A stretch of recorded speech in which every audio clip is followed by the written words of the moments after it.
నా ప్రేమైన బిడ్డలారా, ఇదేదో టీవీ వార్తలు ఎక్కడో జరిగింది చెప్పిన వార్తలు కాదు. నా కళ్ళతో నేను చూశాను. ఒక చనిపోయిన వ్యక్తి బ్రతకటమో నేను చూశాను. ఇది ఒక నగ్న సత్యం.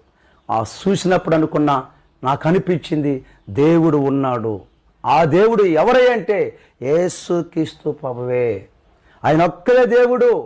ఆయన చేసిన కార్యాలు నా కళ్ళు చూసాయి గనక ఆయన ఒక్కడే దేవుడే నేను విశ్వసించాను, నమ్మాను.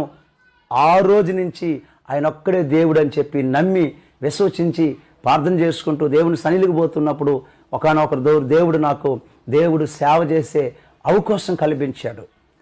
పుట్టిన ఊళ్ళోనే మందిరం కట్టుకొని, అప్పుడు మా గ్రామంలో ఎవరు క్రైస్తవులు లేరండి. అక్కడే మందిరం కట్టుకొని మా కుటుంబం అంతా ఆ చిన్న పాక వేసుకొని దాంట్లో ప్రార్థన చేసుకుంటూ ఉన్నాం. అలాంటి సమయంలో దేవుడు మా గ్రామంలో మమ్మల్ని దేవుడు వెన్నుకున్న